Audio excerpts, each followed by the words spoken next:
Mga katamhard, andito kami ngayon sa aming bukid. Maulan ngayon, malakas yung ulan kaya ito ngayon nag-ano kami, na sasakay kami ng karabaw dahil malayo-layo pa nga yung babaklay namin.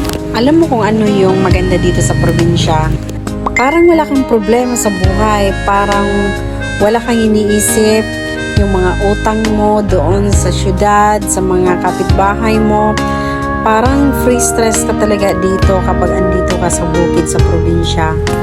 Yung wala kang maririnig na mga sasakyan, ng mga kapitbahay mo, nagbabangayan, malayo ka sa mga taong marites.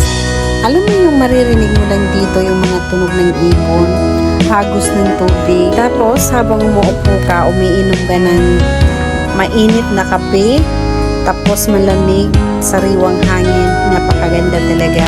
Kahit sobrang bigat ng pakiramdam mo, kapag maranasan mo lahat ng ito, biglang mawawala lahat ng mga problema mo sa buhay mo. Lalo pa, first time mo nakasakay ng karabaw, bakit may karabaw ba sa syudad? Wala ang ganda pa ng mga tanawin, yung mga saging, mga niyog, diba? Sarap talaga mamuhay dito sa bukid, lalo pa retired na ka sa trabaho mo. Tapos dito ka manirahan, magtatayo ka ng bahay, tapos may garden sa paligid, at saka mga presko na mga gulay. Grabe, diba? Imaginein mo yon kapag may bahay ka, tapos yung ganong plano mo, mindset mo, na balang araw kapag mag-retired ako, dito talaga ako manirahan sa probinsya namin kung saan ako lumaki. Ang sarap balik-balikan nung mga panahon na bata ka pa, na maliit ka pa, pagkatapos uuwi ka dito. Diba ang sarap ng pakiramdam? Yung para talagang napakalayo mo sa problema. Alam mo yung punong-puno ka ng problema sa bahay mo, tapos may utang ka na ilang milyon, tapos pupunta ka dito at dito ka magpapahinga, magbabakasyon. Di bang lupit? Kapag andito ka sa probinsya, mararamdaman mo yung halaga ng sarili mo. Dahil wala kang iniisip, kundi yung pamilya mo, yung sarili mo. Wala kang distraction sa buhay. Wala kang kasing utang, wala ka lahat. Kahit sa pagpaganda mo, wala kang problemahin dito. At kung malaki ang utang mo, dito ka na rin magtago. Charot.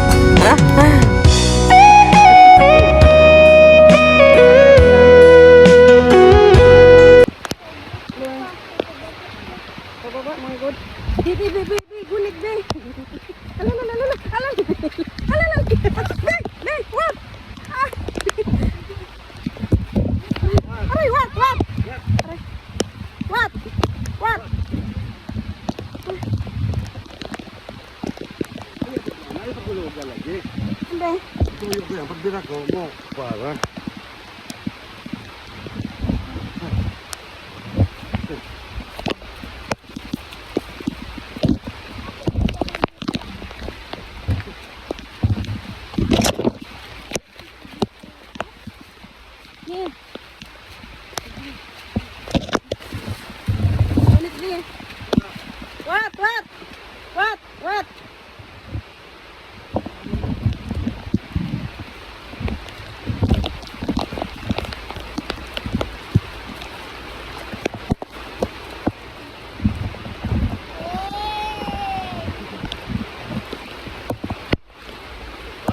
What?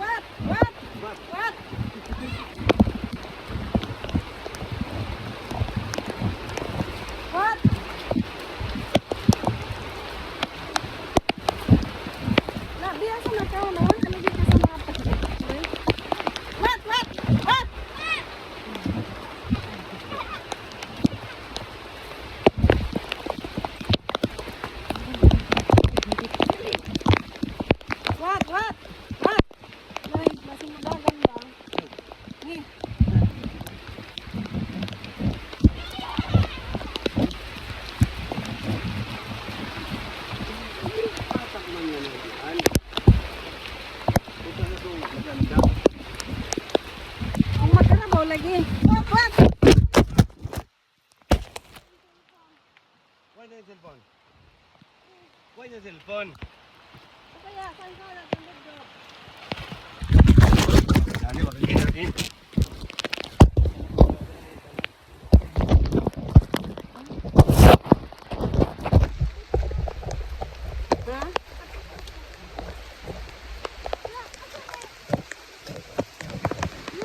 lagi mo to.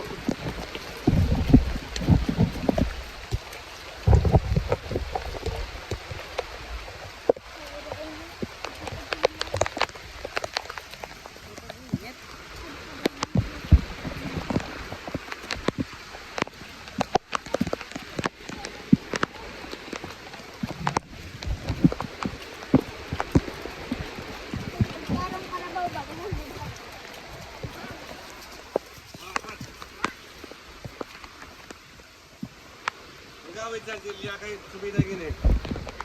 Gulit sa mama na.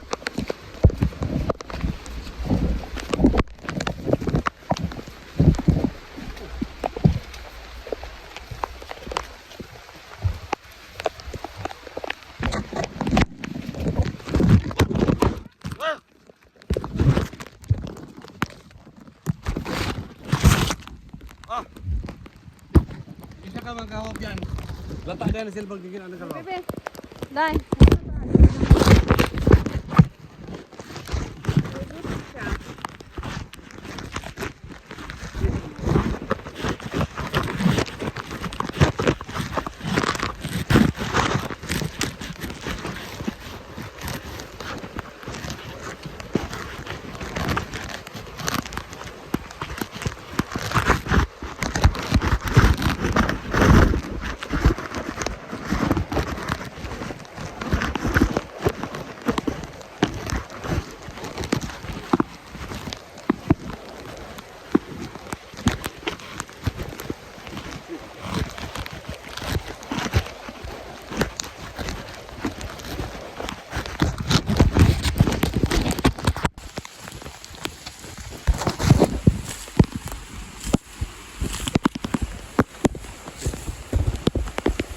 Nagutom siguro. Siguro hindi pagkaon.